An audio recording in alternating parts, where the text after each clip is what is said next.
여러분들 한 주간도 잘 보내셨지요? 이제 여러분들 아마 이제 중간고사도 다 이제 정리됐고, 이제 날씨가 따뜻해지고, 그 다음에 또 여러 가지 코로나도 이제 모든 것들이 다 이제 정상적으로 회복돼서 모든 훈련이나 막 이런 것들도 갑작스럽게 다 전반적으로 진행되지는 않겠지만, 이제 후반기에는 하나하나 모든 것들이 이제 전보다 이제 똑같이 진행되지는 않겠지만 진행될 것으로 예상이 되고 있습니다.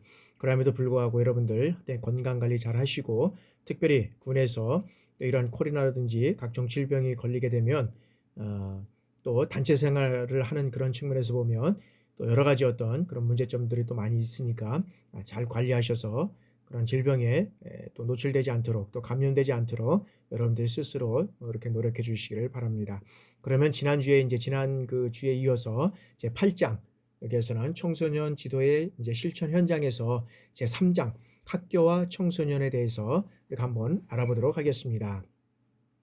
자, 학교 문화의 어떤 개념적인 것을 우리가 한번 살펴보면, 자, 여기는 하비거스트와 이거는 노이가르텐. 이 노이가르텐은, 자, 학교 문화는 학교 생활에 있어서, 즉 학교 사회에 있어서 교사와 이런 학생들의 어떤 공통적인 이 행동 양식이라고 하고 있다라고 말씀드릴 수 있고요. 그래서 학교는 하나의 어떤 사회 집단으로서 그 나름대의 어떤 독특한 뭐가 있습니까? 신념이나 그다음에 가치, 그다음에 전통, 그다음에 사고 방식, 그다음에 행동 체계, 행동 체계. 그밖에 이 생활 양식이다라고 이야기를 하고 있습니다. 그리고 학교 문화는, 자, 학교에 구조화된 이 사회적 어떤 맥락을 통해서 그 성원들이 학교 내에서 학습하고 그다음에 공유하는 이러한 생활 양식으로서 그들의 어떤 사고라든지 그리고 감정, 언어와 행동, 이런 것들을 포함한 모든 행위 및 그 행위의 어떤 산물이다라고 얘기를 할 수 있습니다. 그래서 학교 문화는 여러 가지 어떤 학교에 대한 개념 자체는 뭐 신념이라든지 그 독특한 어떤 집단의 가치, 전통, 사고방식, 행동체계, 이런 어떤 생활 양식이 있고, 그 생활 양식에서 이루어지는 어떤 사고라든지 감정, 언어와 행동, 이런 모든 것들을 포함한 어떤 그런 행위의 산물이다라고 우리가 있다라고 말씀드릴 수 있습니다. 자, 그러면 이런 학교 문화의 특징은 어떤 특징을 가지고 있는지 하나하나 한번 살펴보도록 하겠습니다. 자, 첫 번째는 특수성입니다. 자, 특수성은 학교에서 학생들은 그들 나름대로 뭐가 있습니까? 독특한 의식 구조와 생활 양식을 소유한다는 거죠. 그래서 학교에서 독특한 의식 구조와 생활 양식은 뭡니까? 어떤 그런 학교 내에서의 어떤 공통적인 어떤 규범, 질서, 뭐 이런 것들이 있잖아요. 그 다음에 생활 양식은 여러 가지 어떤 그런 학교 내에서 지켜야 할 어떤 그런 질서와 어떤 도덕, 이런 어떤 것들, 뭐 이런 것들을 얘기를 할 수 있다는 거죠. 자, 다음에는 이제 포괄성은 학교 문화를 이해하기 위해서는 겉으로 드러나는 어떤 사고라든지 그리고 감정, 언어, 행동을 알아야 하지만 이 외에도 감추어진 어떤 뭐 태도라든지 가치관, 그다음에 이념, 이런 것들을 이제는 알아야 한다라는 것입니다. 그리고 유기적 관련성에는, 자, 학교 문화는 청소년 문화라든지 성인 문화와 서로 상호작용을 하며 영향을 주고받는다라는 거죠. 그래서 이 청소년 문화는 이 성인 문화와 어떤 그런 상호작용을 하면서 이제는 이 청소년들은 어떻게 돼요?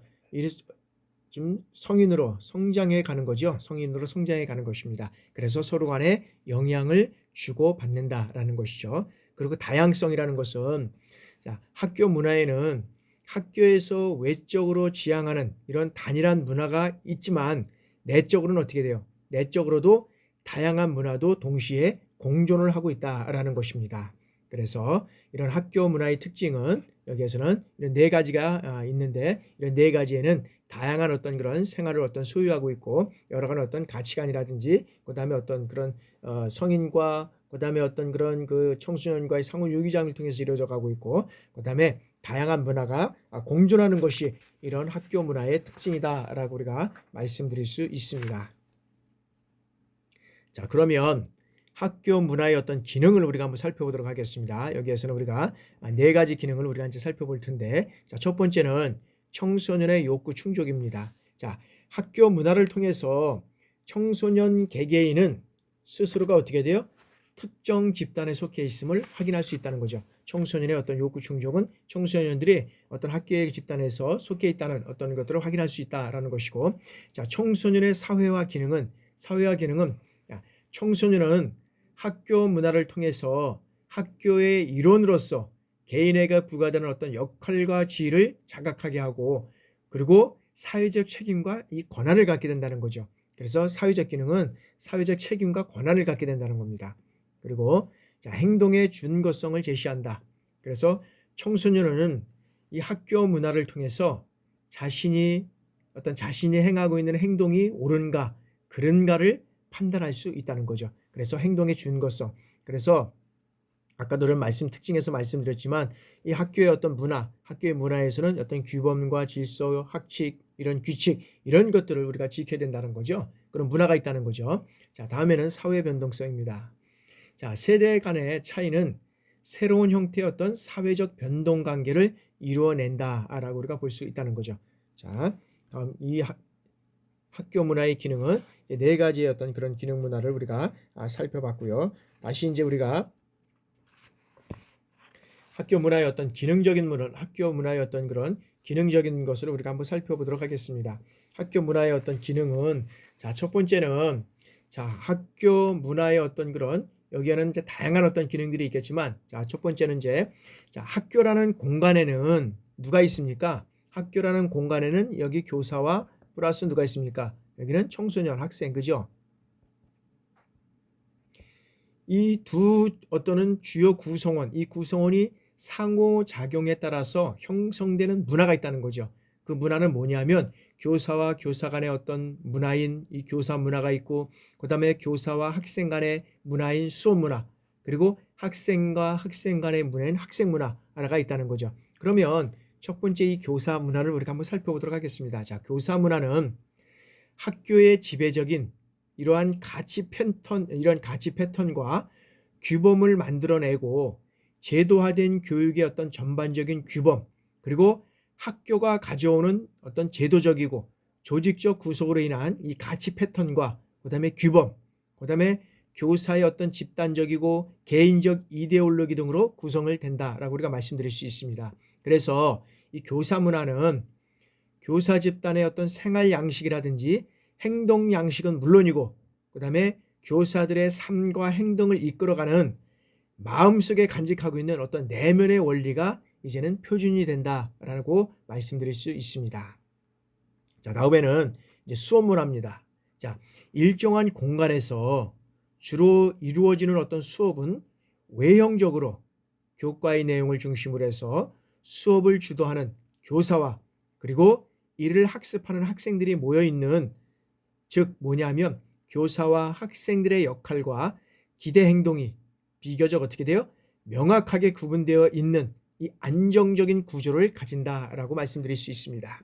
그리고 두 번째는, 자, 이 수업 문화는 교사와 학습자의 어떤 특성, 그리고 수업에서 다루는 이 과제의 내용, 그리고 수업 방법이라든지 학교의 체제, 그리고 지역사회의 특성 등에 의해서 조성이 된다라고 말씀드릴 수 있고요. 그리고 세 번째는 이 교육과정을 중심으로 해서 진행되는 수업 문화는 표면적 교육과정과 잠재적 교육과정을 중심으로 해서 형성된다. 그래서 여기서는 표면적 교육과정, 그 다음에 잠재적 교육과정으로 이제 가지고 우리가 이제 여기서 중심으로 형성된다는데, 요건 이제 다음 장에 나오기 때문에 거기에서 설명을 드리도록 하겠습니다. 자, 마지막에 이제 세 번째는 학생 문화입니다. 자, 학생 문화는 학업 청소년들이 이 학교라는 제한된 공간에서 이뤄내는 어떤 삶의 양식들, 혹은 뭐냐면 학생으로서 당연히 기대되는 일련의 행동 지침이자 지표다라고 우리가 말씀드릴 수 있습니다. 그래서 학생의 어떤 유형으로서 보면은, 여기는 이제 첫 번째 학생의 유형을 보면 여기는 흥취문화,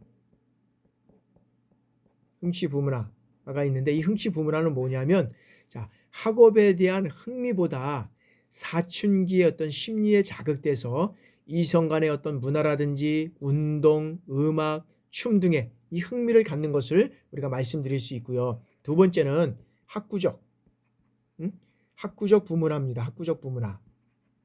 그래서 학업 성취를 높이 평가하고 지적인 추구에 보다 관심이 많은 문화다라는 거죠. 그리고 세 번째는 여기는 나태적 부문화. 그래서 이 학생 문화 이제 유형을 우리가 이제 말씀드리는 거잖아요. 자, 유형. 나태적 부문화는 뭐냐면 학업이나 학교에는 흥미가 적고 게으른 편이고 학교의 어떤 지시에 언제나 반항적인 것. 이것을 우리가 나태적 부문화라고 말씀드릴 수 있습니다. 그래서 학생의 문화는 교사와 수업과 학생 문화 이 세 가지를 우리가 어떤 기능적인 측면에서 살펴보았습니다. 다음에는 자, 학교 문화와 어떤 청소년의 우리가 문제를 우리가 한번 살펴보도록 하겠습니다. 자, 수업 문화와 청소년의 문제입니다. 자, 우리나라 중고등학교의 어떤 그런 표면적 교육 과정과 그다음에 잠재적 교육 과정은 모두 어떻게 획일적이다라고 말씀을 드릴 수 있습니다. 그래서 아까 표면적 교육 과정과 잠재적 교육 과정을 우리가 아까 그 수업 문화에서 우리가 말씀을 드렸죠. 여기에서 보면 우리가 수업 문화에서 말씀을 드렸는데 그건 뭐냐면 표면적 교육 과정이라는 것은 여기에서는 정규 수업을 얘기하는 거예요. 정규 수업. 정규 수업. 그래서 정규 수업에서 이루어지는 어떤 지식이라든지 그다음에 어떤 기술 이런 것들에 대한 어떤 이루어지는 학습 과정을 얘기를 할 수 있습니다. 그래서 어떤 조직이나 학교 교육에서 공식적이고 의도적으로 계획적으로 가르치는 교육 과정이다. 그래서 이런 정규 수업 과정을 우리가 표면적 교육 과정이라고. 그러면 잠재적 교육 과정은 뭐냐면 자, 교과 밖에 다양한 어떤 이런 체험, 교과 밖에서 이루어지는 이런 체험과 그다음에 어떤 인식과 그다음에 뭐가 있습니까? 그다음에 폭넓은 어떤 인간관계 이런 어떤 인간관계 형성하는 거, 인간관계. 그래서 어떤 예술적 어떤 이런 예술적 심리 뭐 이런 것들을 가지고 이제 우리가 얘기를 할 수 있습니다. 그래서 여기는 뭐냐면 여기에서는 정규 수업 과정이라 그러면 이 잠재적 교육 과정은 비정규 수업이죠. 비정규 수업 과정. 을 말씀드릴 수 있습니다. 그래서 뭐 비정규 수업 과정은 이런 체험 활동 인식 여러 가지 다 하겠지만 또 비정규 교육 과정은 좀 크게 하는 것은 우리가 대한교육도 있잖아요. 대한학교 뭐 이런 것들도 이제 우리가 있는데 대한학교는 우리가 이제 과거에는 보면 학교에 적응되지 않는 학생들이 가는 학교가 대한학교였지만 지금은 이제 입장과 생각이 많이 달라졌습니다. 그래서 정규적인 어떤 획일적인 교육 과정을 싫어해서 대한교육 과정을 통해서 다양한 어떤 체험과 이런 어떤 그런 인성 그다음에 어떤 학생들에 맞는 어떤 그런 교육을 시키기 위해서 이제 대한교육으로 또 교육하는 그런 부모들도 많이 있는 것 같습니다. 그래서 여기는 우리나라의 어떤 청소년 문화에서 문제는 표면적 교육 과정과 잠재적 교육 과정으로서 우리가 정규 수업과 비정규 수업은 이런 어떤 교육 과정을 말씀드렸고요. 자, 수업 문화가 청소년들의 어떤 시대적 요구에 부응하지 못하면서 어떻게 됩니까? 청소년들은 이 수업 중에 어떻게 돼요? 만화책 보기, 핸드폰 문자 통신 이런 행동을 하게 되고 교사와 상호작용이 어떻게 돼요? 불가능한 이 수업 분기 현상이 나타나고 있다라고 볼 수 있다는 거죠. 그래서 아마 이제 중고등학교에 이제 고등학교에 가서 깜짝 놀라는 경우도 많이 있는데 그게 이제 고등학교에서 이루어졌던 여러 가지 사항들이 이제 어떻게 됩니까? 대학까지 온다는 거죠. 대학까지. 뭐냐면 이제 중간고사나 기말고사를 끝나고 대학 입시를 준비하는 학생들이 학교 가보면 전반적으로 뭐 지금 반 이상은 다 하고 있다는 거죠. 왜 자냐면 반 이상은 학원에 가서 수업을 하면서 정규과정의 수업은 것이 등한시하고 있다는 거죠. 그런 측면에서 문제가 있고 그다음에 거의 대학을 포기하고 뭐 이런 학생들도 있고 그런 학생들이 많이 있죠. 그런 학생들이 또 대학에 들어와서 뭐냐면 대학에 들어와서도 거의 반 2분의 1 이상은 거의 수업을 안 하는 것 같아요. 그래서 앞에서 한 두 줄 정도 그다음에 거기에는 이제 또 한 두세 줄 정도 나머지는 그냥 반이 이게 어떤 면에서 보면 관심이 없고 뭘 하나 했지만 뭐 이런 건가라는 거죠. 이런 걸 보고 있다는 거죠. 그래서 제가 수업을 들어가다 보면 우리가 산업체나 심화과정 학생들이 저 수업에 열이 돼 있고 열심히 하는 그런 모습들을 우리가 볼 수 있습니다. 지금 많이 또 훈련도 있고 또 나오지 못하는 그런 경우도 있지만 그런 사항들을 우리가 이제 볼 수 있고요. 정규과정 학생들 같은 그렇다고 해서 또 맨날 그러지 않는다는 거지만 열심히 공부하는 학생들도 있지만 그리고 이런 어떤 그런 커뮤니케이션, 이 상호작용이 이루어지지 않기 때문에 여러 가지 어떤 그런 교실에는 분기 현상이 벌써부터 뭐 이루어져 왔다는 이런 현상들이 있고요. 자, 수업 문화에는 자, 교사의 의도적인 어떤 수업의 내용의 선정과 그다음에 조직과 그다음에 학생들의 어떤 비의도적인 이 수업 참여로 인해서 여기는 이제 괴리감이 있다라고 하는 거죠. 그래서 수업 문화에 있어서 정규 과정에 있어서 여러 가지 어떤 그런 교사의 어떤 수업적인 의도적인 수업적인 것으로 인해서 학생들이 어떤 비의도적인 이런 수업 참여로 해서 괴리감이 발생될 수 있다. 그래서 이러한 괴리감을 좁히기 위해서는 어떻게 해야 되느냐? 그럼 어떤 면에서는 학생 요구를 수렴해야 되는데 뭐 요구를 수렴해가지고 이거를 교육할 수 있는 방법은 또 한계가 있잖아요. 그죠? 왜 그러냐면 정규 교육 과정은 공통 과정 수업으로 인해서 우리가 지켜야 할 어떤 수업 과정과 이수가 있다는 거죠. 딱딱 찍어서. 근데 이걸 진행을 해야 되는데 이걸 못할 경우에는 또 계속적으로 또 우리가 이루어져 가야 되는 어떤 그런 문제점이 또 있다는 거죠. 그래서 여기에서는 여러 가지 어떤 그런 문제점을 통해서 우리가 조금적인 이런 괴리감을 좁힐 수 있는 이러한 것들이 우리가 요구되어야 되지 않나 이렇게 생각을 합니다. 자, 그리고 이런 청소년 이 학생 문화와 청소년 문제에 있어서는 뭐 여러 가지가 많은 어떤 그런 청소년 문제가 있겠지만 여기서는 놀이 문화와 그다음에 성문화와 같은 이런 청소년 문제를 우리가 한번 살펴보도록 하겠습니다. 자, 첫 번째는 놀이 문화와 청소년 문제를 우리가 한번 살펴보도록 하겠습니다. 자, 학교에서 이루어지는 이 학생들의 놀이에는 모종의 어떤 문화 가정, 응? 그다음에 어떤 함이라 그러죠. 그러니까 서로가 함이 되어 있고 학생들의 어떤 사고 방식과 정서 상태를 반영하고 있다는 거죠. 그리고 놀이는 뭐냐면 청소년들에게 욕구를 발산시키고 그리고 뭘 풀어줘요?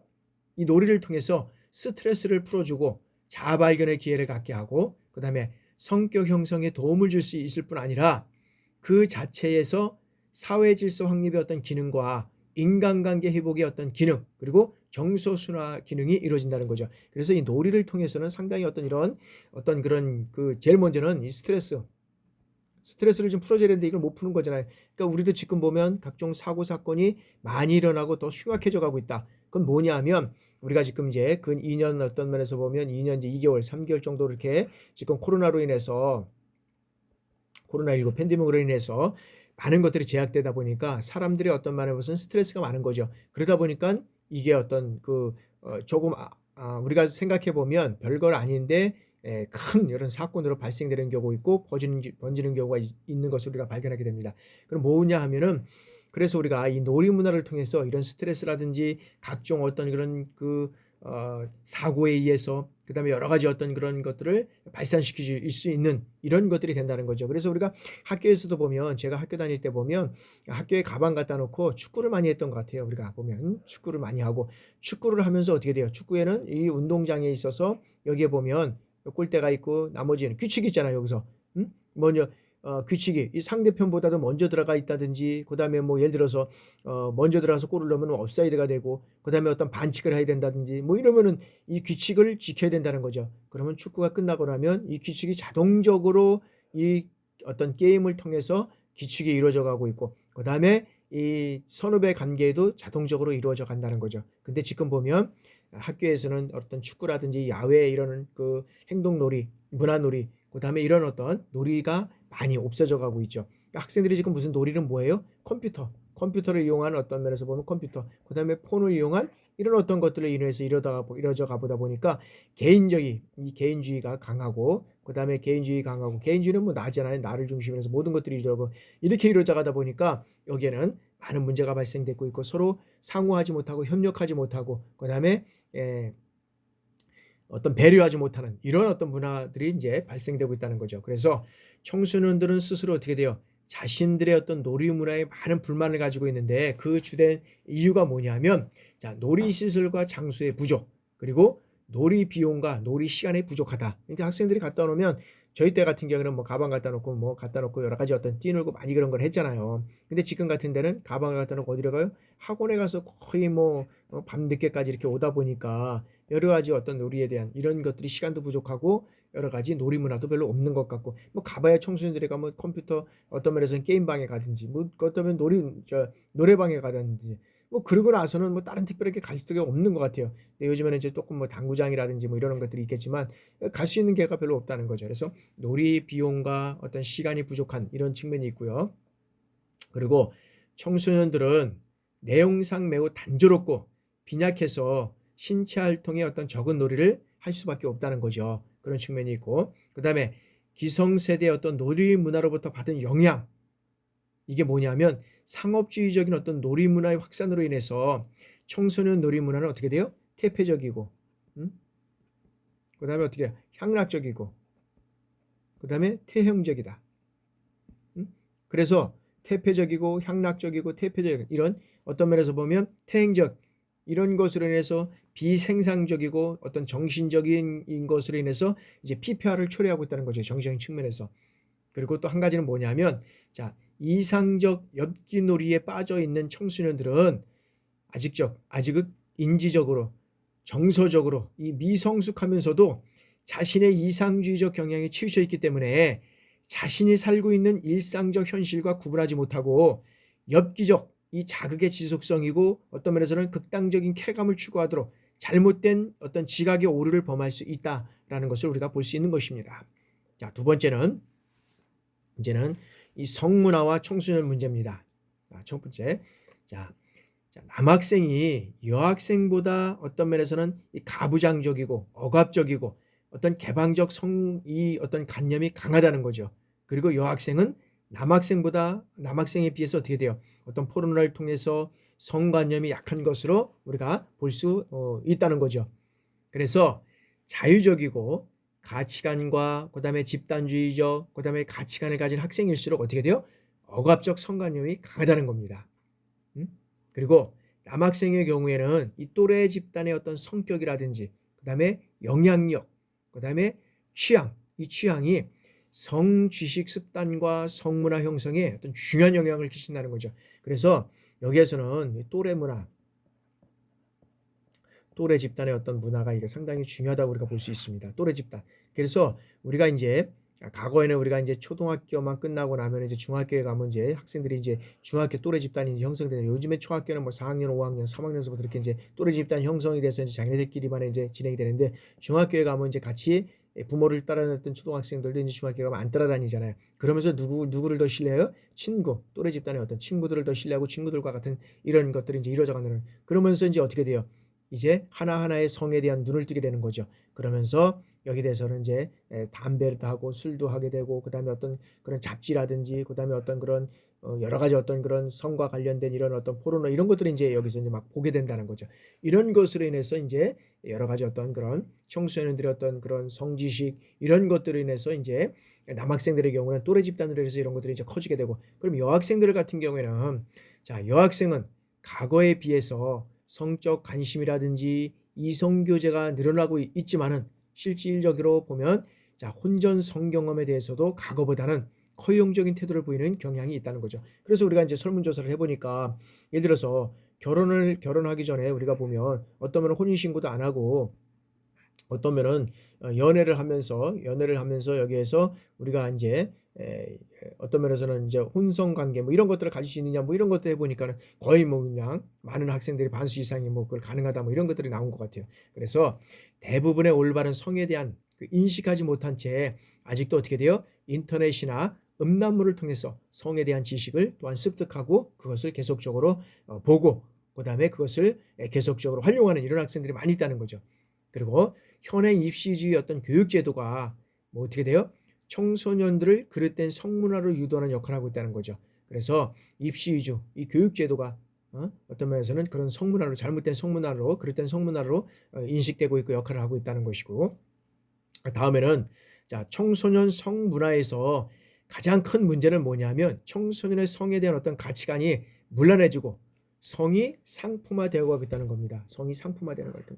그래서 참 이게 안타까운 거지만 어떤 면에서 보면 이 성이 상품화된다는 것은 엄청나게 우리가 사실 이 좀 생각해 볼 이제 상황인데 이런 것으로 인해서 우리가 지금 보면 많은 어떤 그런 고위직이라든지 이런 사람들이 어떤 면에서 보면 청소년이라든지 그다음에 어떤 그런 것들을 성의 상품화를 통해서 이루어져가는 이런 모습들을 우리가 보는 것을 우리가 볼 수 있는데 이런 것들이 이제는 우리가 어떤 면에서 보면 이런 어떤 성문화를 좀 바로 인식할 수 있는 이런 어떤 면에서 보면 이게 이제 이루어져 가야 된다.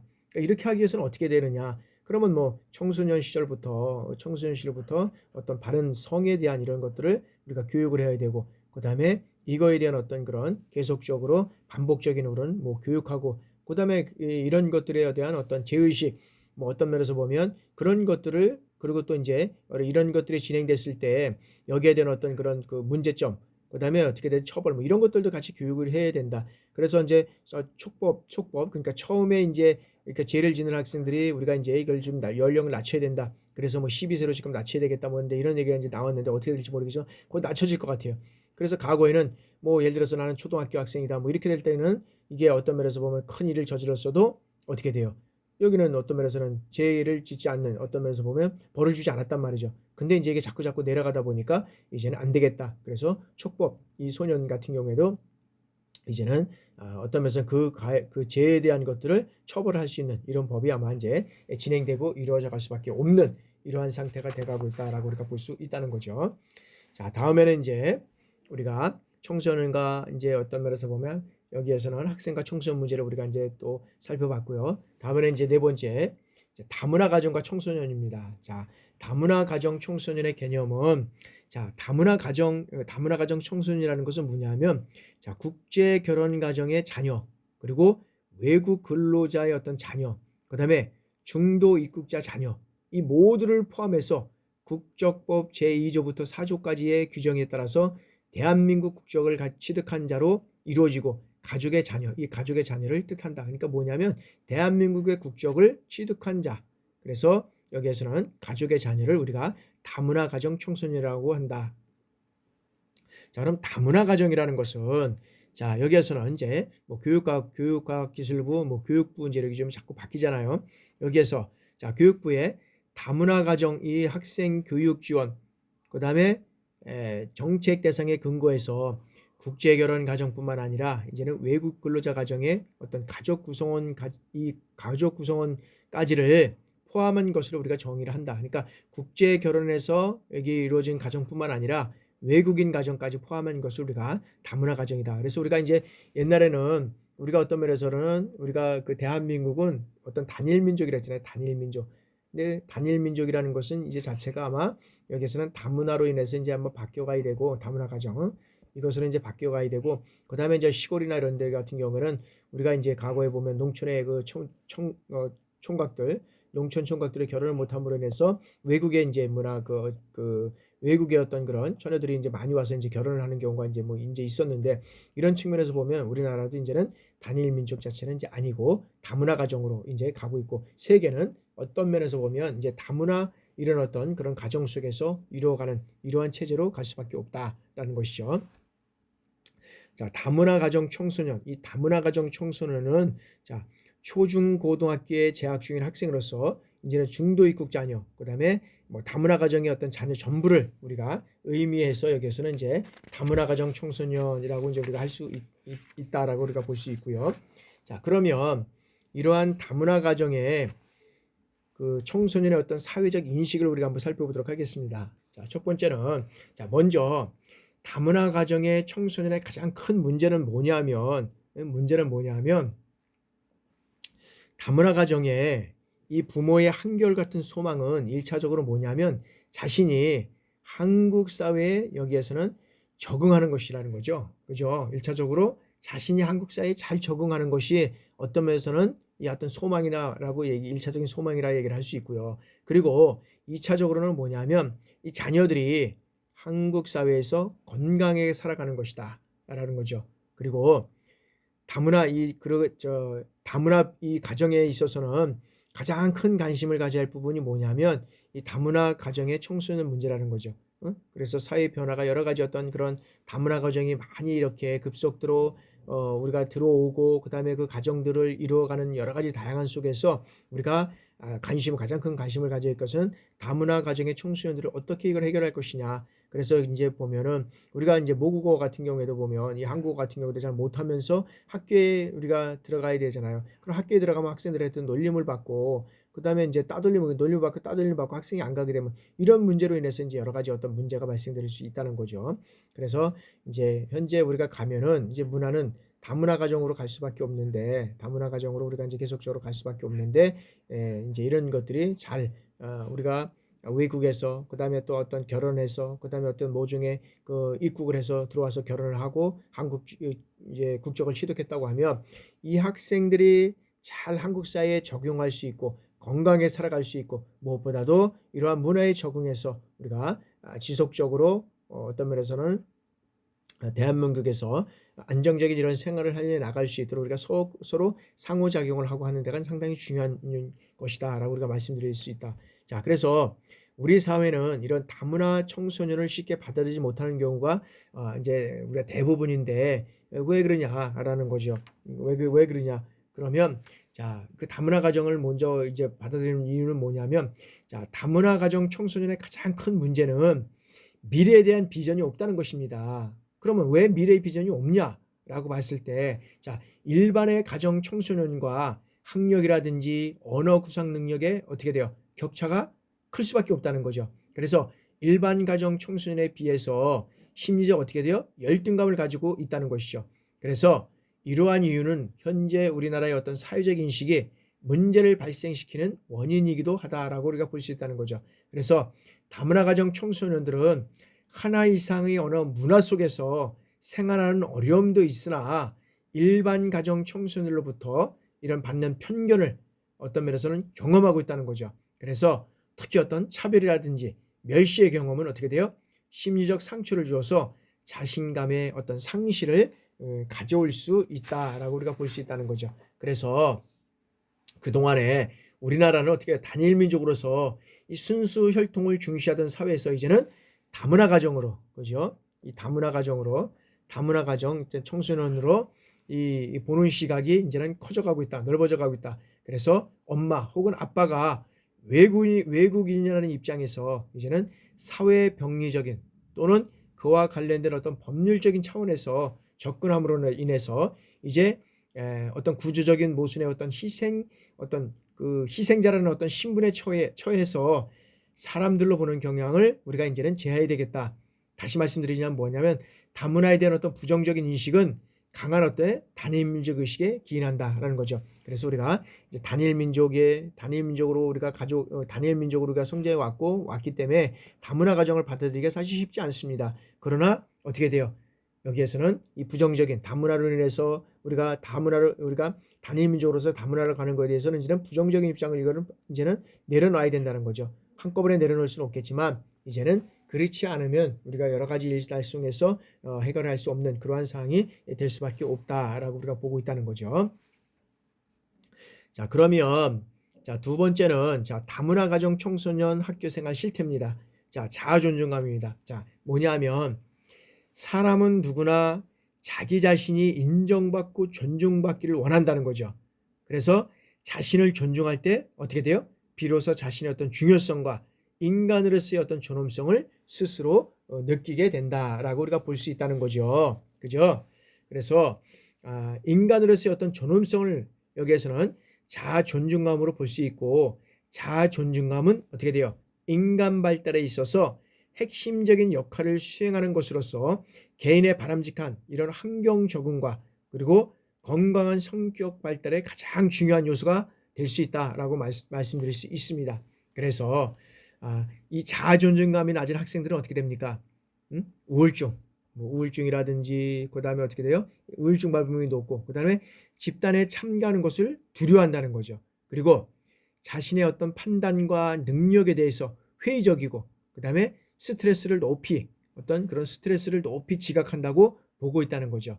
그래서 이 자아 존중감은 개인의 어떤 성격 발달이라든지 그다음에 사회적 행동 결정에 중요한 요인이 되고 있다는 거죠. 그래서 학업 성취라든지 그다음에 대인관계 그다음에 어떤 이런 것들에 적용하는 필수적인 요인이 이런 것들이 될 수 있는데 이것은 뭐냐면 우울이라든지 그다음에 불안이라든지 그다음에 어떤 중독이라든지 그다음에 비행 이런 것 같은 어떤 정신건강 및 문제행동 이런 것들을 완화하는데 관련이 있는 이 요소가 될 수 있다라는 거죠. 그래서 자아 존중감이 낮은 학생들은 우울증 뭐 여러 가지 어떤 발병 이런 것들이 높은 으로 인해서 우울, 불안, 어떤 중독, 그다음에 여러 가지 어떤 비행 이런 거로 인해서 정신건강 및 문제 행동을 해치기 쉽다. 그래서 자아존중감을 높일 수 있는 이런 것들이 우리가 무엇이 있는지를 우리가 연구하고 그것을 이뤄가야 된다는 거죠. 그래서 자, 다문화 가족 자녀의 경우에 실제로 일반 아동들과 다른 어떤 외모와 상황으로 그리고 또래와 주변 사람들로부터 차별을 경험하는 경우가 많다는 거죠. 그래서 이로 인해서 어떻게 돼요? 학교 적응과 발달에 부정적인 영향을 받는 것으로 나타나고 있다는 거죠. 그래서 이 사회적 편견으로 인해서 친밀한 교우 관계를 형성하기 어렵고 그리고 친구들과 다른 외모로 인해서 이들로부터 어떻게 해요? 놀림과 따돌림을 경험하는 것으로 이제 많은 어떤 그런 연구라든지 그다음에 전문가들의 의견을 통해서 나오고 있다는 거죠. 그래서 이로 인해서 그러면 어떻게 되느냐? 다문화 가정 자녀는 자신이 사랑받을 만한 소중한 가치이자 그다음에 유능한 사람이라고 믿는 이런 마음보다는 일반 아동들과 다른 외모 그다음에 상황 때문에 점점 위축되고 나아가서 어떻게 돼요? 특별한 이유 없이 차별과 따돌림을 경험함으로써 자존감이 떨어지는 이 아이들이 많다는 거죠. 그래서 그 아이들에게 자신과 자존감을 심어줄 수 있는 그런 어떤 활동, 그러한 역할들을 우리가 이제 가정적에서 할 수 없다 그러면 이 학교 측면에서 이제 그런 것들이 이루어져 가야 되는데 또 학교 측면에서 이루어질 수 없다 그러면 여러 가지 어떤 각종 기관이라든지 그다음에 지역사회와 연계해서 이런 어떤 자아 존중감을 높일 수 있는 이런 프로그램들이 우리가 이루어져 가야 되고 그런 학생들이 또 참여해서 그런 어떤 소기의 목적을 달성할 수 있도록 우리 또한 노력을 해야 된다라는 거죠. 자, 교육 환경 만족도입니다. 이제 다음에는 자, 사회의 어떤 발전과 함께 형식적인 교육기간이 이제는 연장됨에 따라서 그다음에 아동이라든지 이 청소년들은 대부분의 시간을 어디에서 보내요? 학교에서 보내게 되면서 학교는 청소년들의 어떤 인격 형성과 성장 발달에 절대적인 영향을 주는 공간이 되고 있다. 그래서 영향을 주는 공간이다. 그래서 자, 이처럼 학교는 청소년들이 학업 성취를 잘하고 그리고 또래와 잘 어울리며 학교 생활에서 긍정적 행동을 유지할 수 있는 이러한 사회적 유기성을 성취하기 위한 여기에서는 어떤 유용한 장이 이 학교라는 것이죠. 그렇기 때문에 학교 생활 적응은 청소년기에 습득해야 하는 중요한 어떤 발달 과제이고 그리고 학교에 잘 적응하는 것은 청소년기 이후에 직업적 성취라든지 성인기 어떤 전환 시대에 성공적인 적응을 예측하는 이 중요한 요인이 될 수 있다라고 우리가 볼 수 있다는 거죠. 특히 뭐냐면 자, 교사와 어떤 또래와의 긍정적인 관계는 자아 존중감과 더불어서 학교에서의 어떤 균형 있는 심리적 그다음에 사회적인 적용을 이끌어내는 어떤 중요한 요소가 되고 있다는 거죠. 그래서 학자들마다 여기 가서 교육 환경 만족에 대한 어떤 정의는 다를 수 있습니다. 그러나 일반적으로 학교의 규범과 질서를 준수하고 그리고 수업에 대한 어떤 참여도가 높고 그다음에 교우와 어떤 교사와의 어떤 관계가 원만하여 적절하고 조화로운 이 학교 생활을 하게 되면 어떻게 돼요? 학교 생활에 만족하는 것을 우리가 나타난다라고 우리가 볼 수 있다는 거죠. 그래서 이 다문화 가정 자녀의 경우에 어떤 면에서는 중도 입국자의 자녀, 그다음에 한국어 실력 부족 이것으로 인해서 학습의 참여도가 낮고 그다음에 의사소통이 이 원만하지 못한 이런 어떤 그런 낮은 편에 있는 학생들 이런 것들에 대해서 우리가 관심을 가져야 된다는 거죠. 그러나 실적으로 보면 자, 우리나라에서 태어나 한국어를 모국어로 여기고 그다음에 한국어 습득이 완료돼서 의사소통이 원만한 경우에는 이들의 학교생활 만족도는 어떻게 돼요? 대체로 높을 수밖에 없다는 거죠. 왜 그러냐면 선생님과의 어떤 관계, 교우 관계, 대화가 되니까 소통이 되니까 이것이 가능하다는 거죠. 그런데 어떤 면에서 보면 외국에서 어떤 우리가 이제 새롭게 어떤 그런 다문화 가정의 자녀들은 어떤 소통이 잘 이루어지지 않는 것으로 인해서 여기에는 자아의식과 그다음에 어떤 그런 학업에 대한 이런 어떤 교육 강요의 만족력이 떨어지고 그렇게 되면 사회적으로 이제는 어떤 면은 이게 사회 문제가 되는 거잖아요. 사회 문제. 응? 응. 그래서 현재 어떤 국제 결혼 가정의 70% 이상이 어머니가 외모나 그다음에 문화가 우리와 비슷한 일본 그다음에 중국 출신이고 언어라든지 언어 역시 자연스럽게 습득이 돼서 사회 문화 적응에 크게 어려움이 없었기 때문에 이제 그런 것들이 그래도 자연스럽게 이루어져 왔다라고 볼 수 있다는 거죠. 그러나 중도 입학이라든지 한국어 습득이 되지 않거나 그다음에 문화나 외모 이런 것들이 판이하게 다를 경우에는 어떻게 돼요? 문제가 발생될 가능성이 우리가 높다라고 우리가 볼 수 있다는 거죠. 그래서 우리가 초등학교 다닐 때 우리 생각을 한번 해보세요. 우리가 보면 어떤 면에서는 얼굴이 검다고 해서 흑인이라고 그러는데 얼굴이 검다고 해서 얼마나 많이 놀렸고 또 하면 또 우리가 이제 가수 같은 경우에는 뭐 윤 가수 있었잖아요. 뭐 우리가 이제 얘기하면은 뭐 예를 들어서 그런 얘기를 쓰면 안 되지만 뭐 틱이라고 얘기를 하잖아요. 그런 측면에서 하는 좀 잘할 때 보면은 엄청난 이런 어떤 멸시와 그다음에 어떤 그런 것들을 많이 받고 조롱을 받고 자라는 이런 어떤 학생들이 두 가지죠. 내가 이것을 딛고 일어나서 성공하겠다는 학생들이 있고 여기에는 어떤 면에서는 이것으로 인해서 우울감이라든지 좌절감 이런 것들에 빠진 학생들이 또 많이 있다는 거죠. 그래서 이런 것들이 이제는 다문화 시대를 살아가는 우리들은 이런 어떤 그 청소년들에 대한 다문화 청소년에 대한 어떤 그런 그 상호 존중과 그다음에 어떤 그런 그 적응생활, 한국에서의 적응생활, 그다음에 청소년의 학교의 적응생활 이런 것들을 적응할 수 있도록 우리가 돕는 역할을 해야 할 것이 아닌가 생각을 합니다. 자, 다음에는 다문화 가정 청소년의 학교 생활입니다. 자, 다문화 가정의 학교 생활은 자, 학교는 사회적 환경 속에서 바르게 적응할 수 있도록 어떻게 돼요? 교육적으로 힘을 길러주는 역할을 수행하는 어떤 면에서는 사회적 기관이다라고 우리가 말씀드릴 수 있습니다. 그래서 초등학교는 자아 형성 과정에 있는 이 학령기 아동들이 신체적이고 그다음에 정서적으로 그리고 지적 발달 과정에 가장 중요한 영향을 미치는 환경 체제로서의 의미가 여기에서는 있다는 거죠. 그리고 초고등학교, 중고등학교는 학문적 기술뿐만 아니라 중요한 어떤 그런 비인식적 이런 능력을 어떤 능력 발달에 영향을 미칠 수 있다는 것입니다.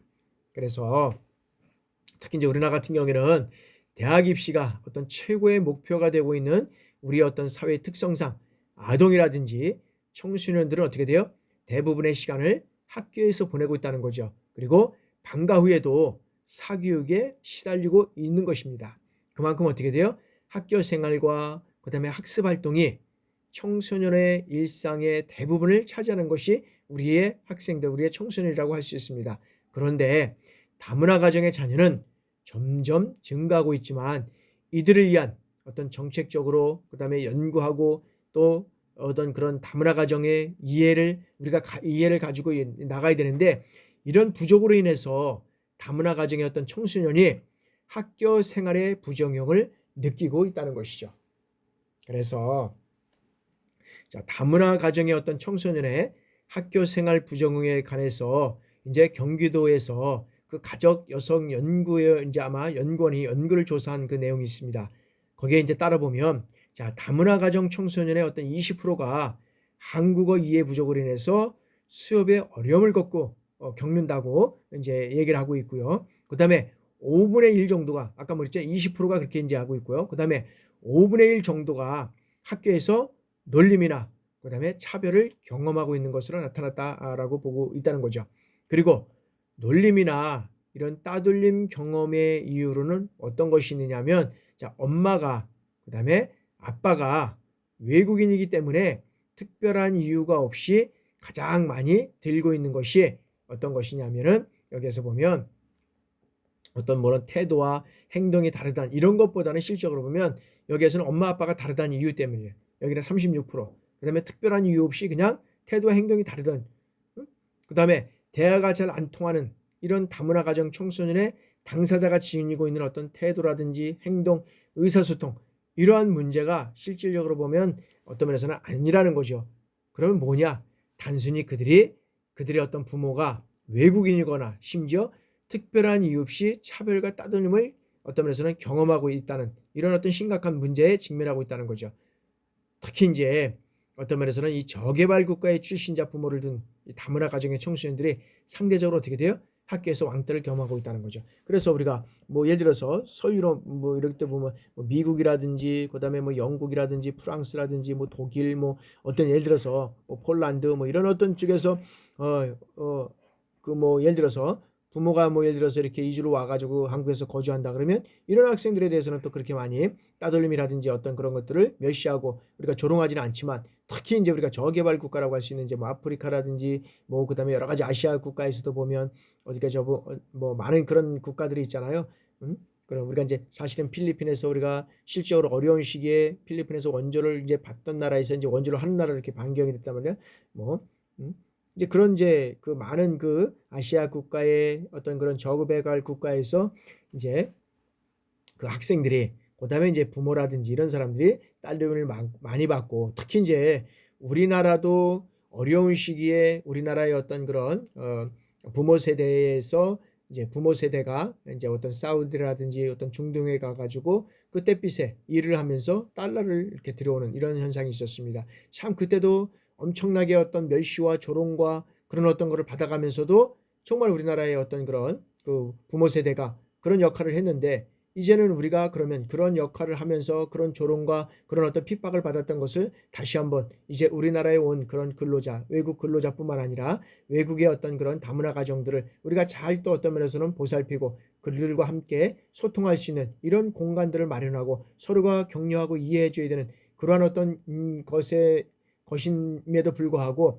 어떤 면에서 보면 우리가 어떤 지역적으로 어떤 국가 간의 이런 따돌림과 반목을 계속하고 있다는 거죠. 지금도 보면 그래서 많은 어떤 그런 우리가 이제 외국 근로자들이 지금 많이 들어와 있잖아요. 많이 들어와 있는데 그 국가가 어디에서 왔느냐에 따라서 그 국가를 멸시한다든지 그 국가의 어떤 국민성을 또 어떤 면에서 보면 넘어 어떤 면에서 보면은 좀 낮춘다고 뭐 한다든지 어떤 그런 측면에서 봤을 때 이제 그런 그 외국에서 왔던 그런 외국에서 온 그런 근로자들을 너무 멸시하고, 그다음에 어떤 면에서 보면은 뭐 시간이라든지 근로 시간이라든지 그다음에 어떤 면에서는 급여와 관계 뭐 이런 것들을 제대로 주지 않고, 그다음에 이제 다쳤는데도 불구하고 어떤 면에서는 병원이라든지 어떤 그런 의료 이런 것들이 시설 잘 안 가고 뭐 이렇게 해서 이제 문제가 되는 게 많이 있었습니다. 그래서 이런 문제가 이제 지금은 많이 고쳐졌지만, 그래서 우리나라도 이제는 실질적으로 보면 이러한 모든 것들을 극복해 나가면서 우리나라도 경험했던 것들을 이제는 외국의 이런 어떤 문화, 외국의 또 학생들, 부모들이 들어올 때 그런 학생들과 상호 이런 보완 관계를 통해서 우리가 그런 어떤 낮은 자아의식을 회복하고 그다음에 소통되지 않는 것들로 인해서 어려움을 겪을 때 우리가 도와주는 그러한 이제 어떤 그런 한국적인 어떤 위치를 우리가 이제 권고히 해야 되지 않겠냐 하는 생각을 해봅니다. 그래서 이제 우리나라도 이제 그 정도가 이제 돼가잖아요. 실제로 보면. 그래서 어느 누구라든지 이러한 것들을 통해서 우리가 이런 어떤 다문화를 이제는 이해할 수밖에 없고 다문화를 이제는 존중할 수밖에 없다. 그러지 않고는 우리만의 어떤 단일 민족은 이제는 영원히 어떤 면에서는 이제는 아마 존속하며 가지 못할 것이다 라는 것이죠. 그래서 뭐 단언하는 건 아니지만 그래 이제는 다문화가 간다. 그럼 다문화가 가면 우리 학생들이 어떤 면에서는 우리나라의 어떤 청소년들 이런 사람들이 자꾸 이제 출산율이 저조하면서 그럼 마지막에 여러분들이 군에 있으니까 그 마지막에 국방은 누가 지킬 것이냐. 실적으로 보면 축구나 어떤 뭐 스포츠나 이런 거 같은 어떤 용병이라고 하는 사람들을 우리가 투입해서 이뤄가지만 이 사람들은 돈을 주니까는 오는 거지만 이 국방에서 만약에 이 용병을 만약에 투입한다고 했어요. 용병을 투입해 본다고 생각해 보세요.